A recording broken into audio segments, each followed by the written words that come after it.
Hi, welcome to today's video and thanks for joining me. Today we're going to be talking about this subject, the year-end tax tips. It's that time of the year where I share with you the things you ought to be paying attention to before the end of the year. I'm going to run through them as quickly as I can because there's actually quite a bit of them, but I'm certain that you're going to find these very useful. As always, I'm grateful that you're watching today's video. Put your comments below, like and share the video. Remember to subscribe.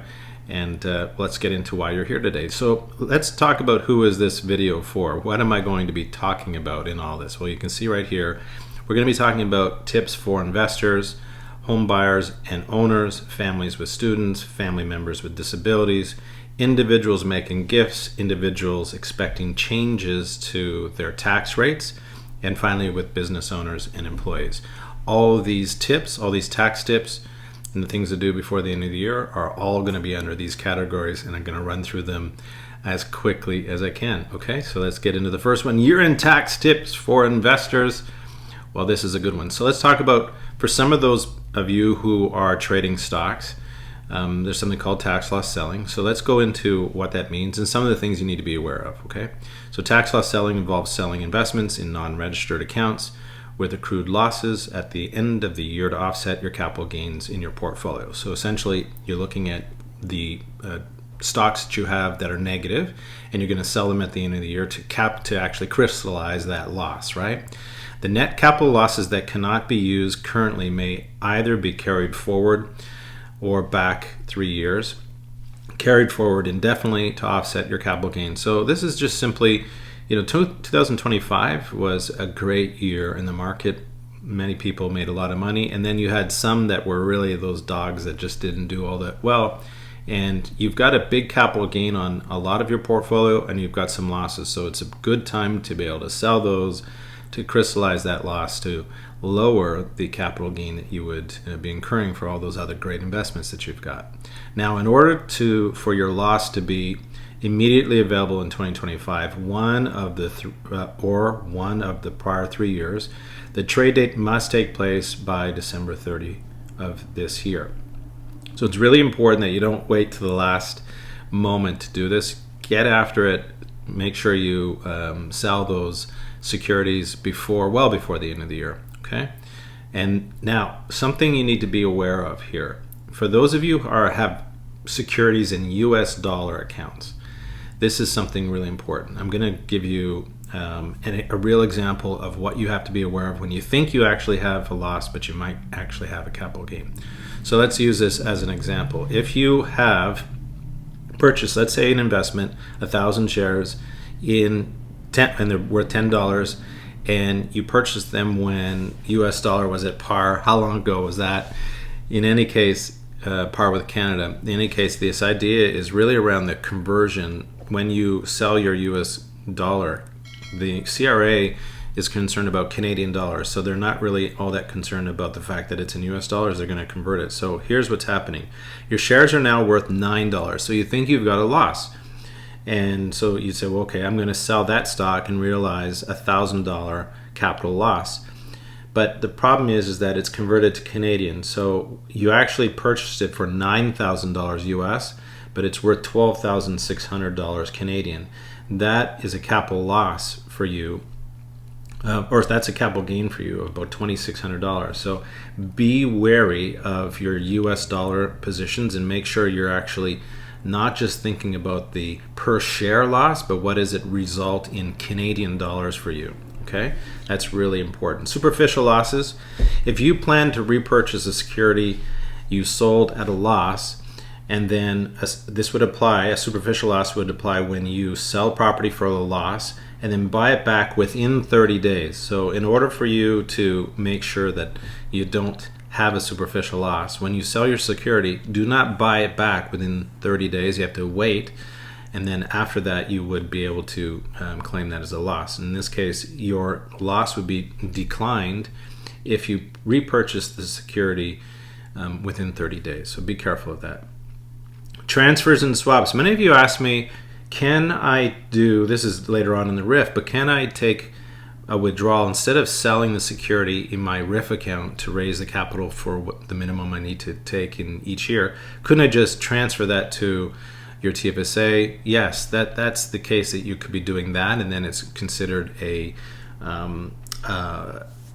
disposition of your investment, and you have to pay tax on it, right? So this is a little bit different. Transfers of an investment with an accrued loss to your RRSP or TFSA to realize the loss without actually disposing the investment.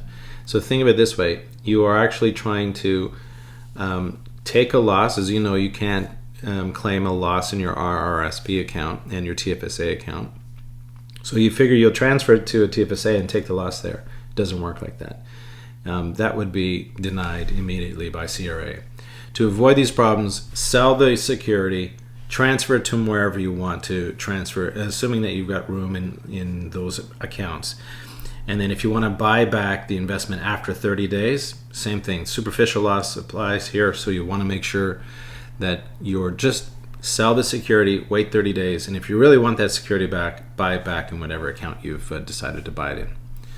Make RSP contributions before the end of 2025. Why are we saying this? Well, one thing is the markets have been going really well, as you well know. And if you are not retiring for a number of many years ahead of you, you want to take advantage of that deferred growth as much as you can. So try not to time it. Try not to wait till the new year. If you've got room now and you've got money now, get into those investments as soon as possible to take advantage of maximizing your deferred growth. Well, let's talk about the home buyers plan. And for those of you, many of you who are following my channel are my age and above, but you've got kids that are into purchasing their own home, hopefully soon if the market changes direction they can afford it. But let's talk about the home buyers plan. If you were to, there's something unique going on here. So the first repayment installment is due in the second calendar year if you take money out of your home buyers plan to purchase a home. That's typically how this plan works. Now, under a temporary measure that the government passed for anyone that did withdrawals from January 1st, 2023 up to December 31st, 2025, you get an extra 2 years. So the first installment would be due in the fifth year, not in the second year. So let's show you what that would look like in terms of an example. Okay, so if you withdrew under the home buyers plan in 2023, the standard rule was you would have to make your first payment back in 2025. The first repayment due in 2025. The temporary rule is pushing that out to 2028, but the new rule is actually the temporary rule is the first repayment is 2030. So I know it's November, but if you are planning on purchasing a home, it might make sense to do that withdrawal now so that you can take advantage of not having to pay it back until 2030, which gives you some time for your cash flow, right? Okay, year-end tax tips. Let's talk about tax-free savings accounts. How are we doing so far? You like this? Remember to subscribe, hit that like button. Let the algorithm know that you're around and you like our content, okay? Tax-free savings accounts, one of the most important savings tool in retirement. I see many of you are not using your tax-free savings account, which I don't want to get off on tangent, but allows you to invest more aggressively than you would, say, in your RSP or your RIF because you're not using it. But let's talk about what's going on here. So the TFSA annual limit is $7,000. People ask me in your comments, people say, how can you put $10,000 a year into a TFSA when I'm already at my cap? And I'm showing you these plans. The TFSA increases about every 3 years by $500. The way that the actual plan works is with cost of inflation adjustments. When the nearest $500 is reached, they move the amount up $500. So you'll see likely next year that the TFSA, when I say next year, 2027, the TFSA limit will be $7,500. So if you were 18 years of age or older when you were 2009, the maximum limit in 2025 was $102,000 that you could contribute. And I'll put a little asterisk beside that. Let's say you did contribute $102,000 and you did a withdrawal, let's say this year, and you had $200,000 in your TFSA account. In 2026, how much money can you put in? I'm going to leave the comments below. I want you to comment below. I'm not going to give you an answer. I'll reply to your answer in the comments. So if you had a balance in your tax-free savings account of $200,000 and you actually contributed $102,000 over since 2009, and you withdrew all your money in 2026, how much can you put in your TFSA in 2026? I'll comment on your comments below, okay? Consider withdrawing, so the next thing would be consider withdrawing the funds in December 31st so you don't have to wait until 2027 to recontribute. So I actually had a call from a client today, and I've told them about this before, and they say, look, we're planning on paying some bills, we're going to use our tax-free savings account, let's do the withdrawal now, and we'll replace that in 2026 when we rebalance the portfolios. And I said, perfect, let's go ahead and do that. So that's exactly this scenario. You want to do your withdrawals now in November, December. If you think you have some bills or something you want to use the TFSA that you're going to do a withdrawal, and you have the capacity to pay it back in 2026, then do your withdrawal now. Okay, pension income credit. I'm kind of split on this. I think it's useful to take advantage of all the credits that you have available to you, but it's not a lot. But hey, the money's there, and if you can take advantage of it, why not? So if you're 65 years of age or older and you don't have any pension income, what you want to do is you want to take your RRSP and you want to RIF about $14,000 of that RRSP, assuming that you don't want to RIF all your money. And of course, on this channel, we talk about doing RRSP meltdowns or RIF meltdowns. So many of the people that I'm doing plans for, we're well above 14,000 in a RIF. But how does this work? So you're going to take 14,000 of your RRSP and move it to a RIF, and you're going to withdraw $2,000 per year for 7 years between the ages of 65 and 71. And when you do that, you're going to be able to take advantage of the pension income credit. Now, I would say that might make sense for lower dollar amounts, and you know that you're not having an issue of trying to get through your RIF in your lifetime. But for those of you who have 600,000 to 800,000, $1 million or more, this is a waste of your time. You need to get on to doing bigger withdrawals, because if you delay to age 71, you're just going to be having to take out more money from 72 onwards.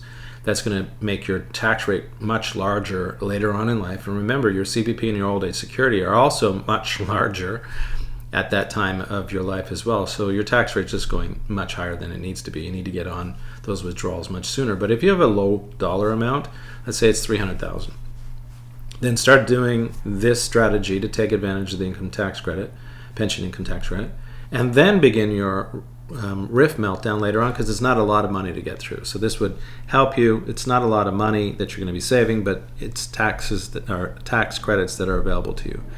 Well, now that we're on RRSPs and RIFs, let's talk about RRSP to RIF and what you need to be doing. For those of you who turn 71 years of age in 2025, before the end of the year, you have to convert your RRSP to RIF. Just went through this with a client yesterday and talked to them about, hey, we've got to RIF your account.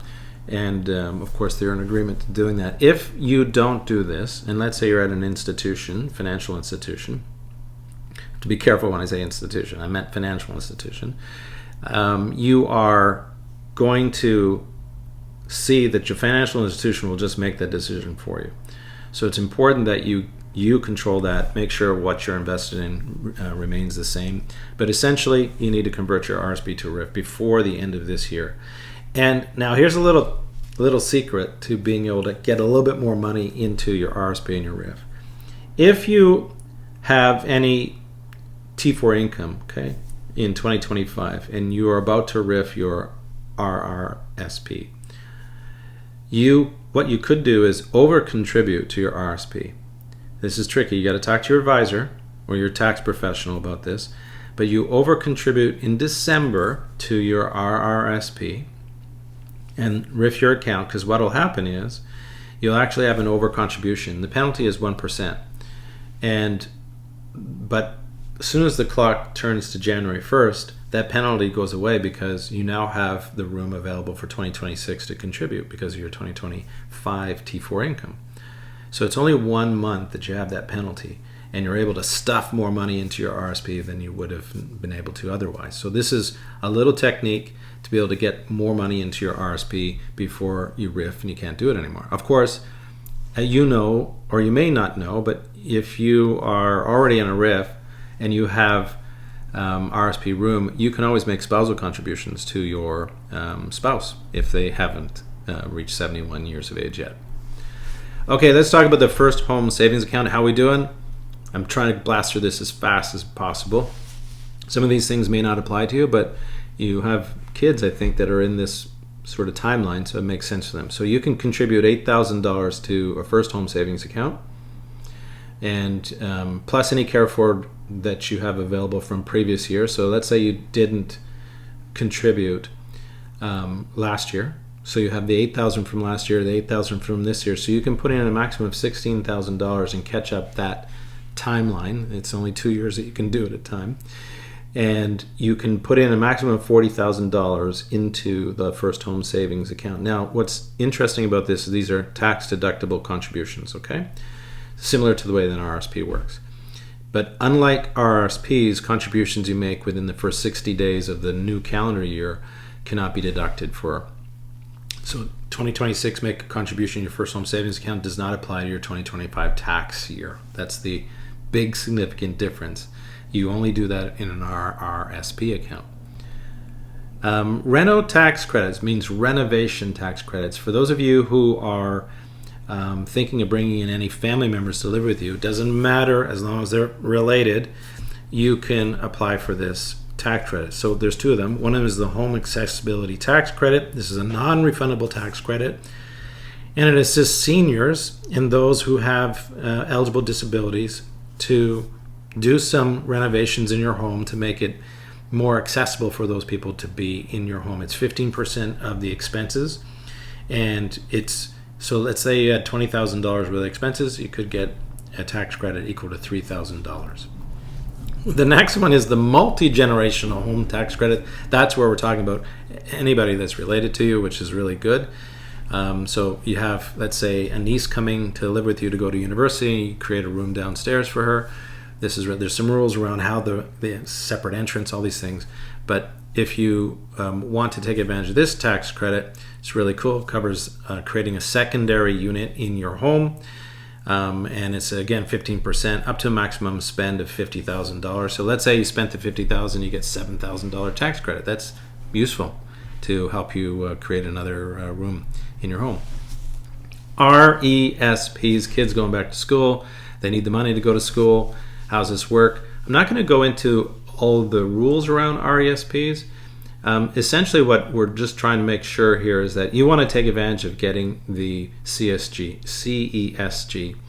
So there are two kinds of grants that you get from the government when you put money into an RRSP, and you want to make sure you're getting all your money that you are eligible to receive. So make sure you do all your contributions before the end of the year so you can take advantage of the educational assistance payments, okay? The student, something for you to keep in mind, the student has usually low tax rates unless they're working and doing part-time work, but most students have like about a $20,000 like maximum part-time income. But when the RESP payments are coming out, it's useful for that to be in the student's name because they're not paying any income tax. It's basically free money for them. So all that growth comes out and into their hands tax-free. And the maximum EAP that can be taken in the first 13 weeks of post-secondary education is $8,000 for full-time students and $4,000 for part-time students.